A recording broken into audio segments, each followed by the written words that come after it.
when you're working in a gesture, the typical way of working with a gesture would be black and white, where you use it like a form of movement against a contour of something. But gesture painting has taken on a different way. And the one you're the most notice is paper. For example, to make marks traditionally and gesture idea. And often they would do it on the floor. So you dip it in the paint, walla walla, and you make the mark. The mark, the first mark you make is the mark that gives you your guidance. You're going to work with that mark or against it. And you're agitating the surface by running diagonals and movements with that mark. Now, everything I'm doing here is absolutely nothing new. Mitchell worked this way, de Kooning worked that way, and then out of this you would develop different kind of ideas and marks. That was a traditional. Now, we're going to use this basic premise, is creating a shift, a movement, a line. Its only relationship is the movement. In other words, you're not working from something, you're activating the surface, and I'm pushing it even further by using the color. And as you make this action, the next action will be a creativity towards it or against it. So every mark creates an action of negative positive space. Now we're going to start layering this pretty quick. A lot of gesture painters, and some of them you know, will do so much gesture that they create a solid form. And then within that solid form, they will pull whatever the color of the surface is up to the front in places to create air. And that's an old kind of trick, but it works. So when you're abstracting and you want an action that actually works, this is one that'll help.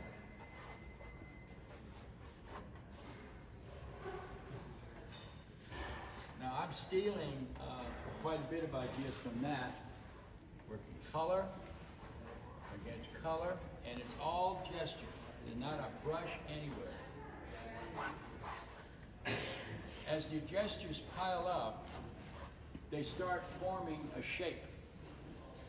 But the shape comes from the action against the surface. In other words, the surface is telling you what to do. So I'm reacting to the action of the line that I'm putting down. It tells me to work towards it or away from it. Then we'll increase the madness of it all and change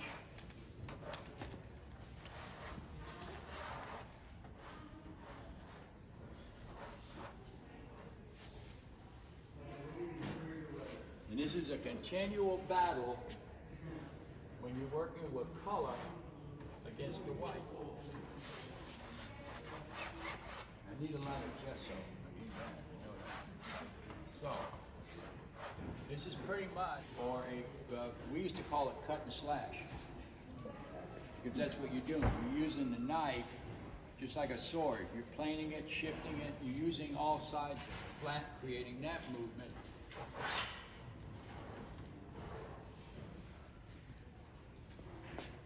Gesture painting is very popular because it creates an action, an activity, and a sense of energy just by the stroke and the relationship of the color that you're using. The trick to action painting is you have to know if you're going to leave it open or you're going to close it through action against each other. In other words, these planes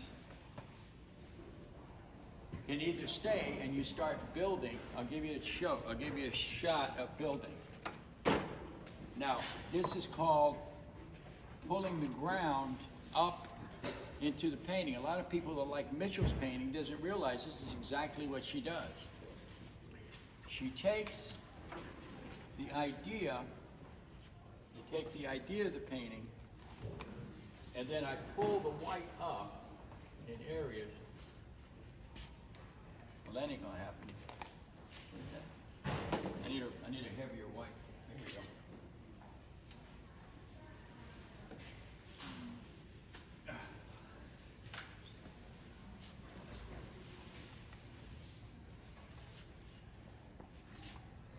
There we go. By pulling the white up every once in a while, I'm pulling and shifting the ground of the painting into the idea of the painting by just pulling it up and letting it overlap here and slide underneath here. Too easy that is?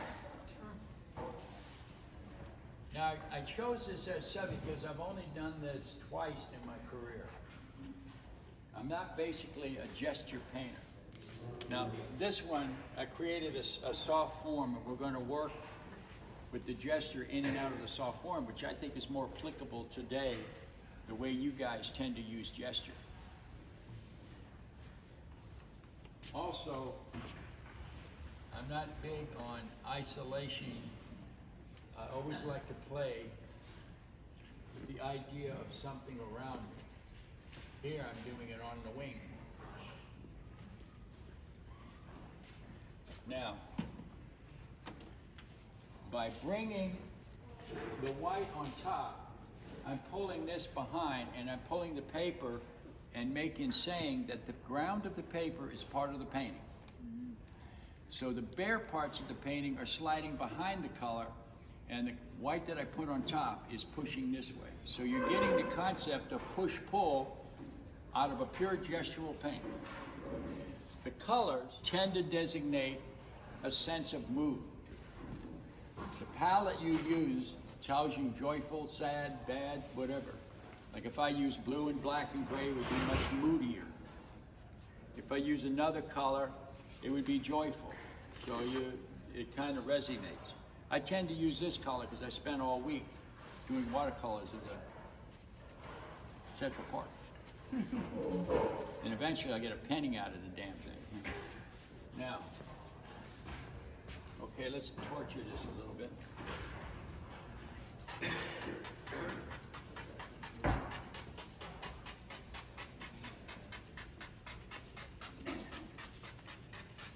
There is the scraping. Got enough to do.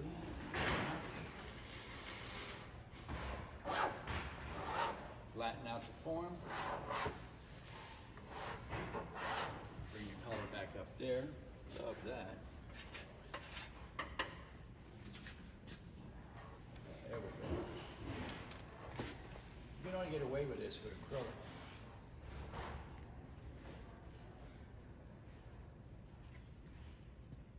So now there's a kind of shift, movement, and form that may or may not exist according to your imagination.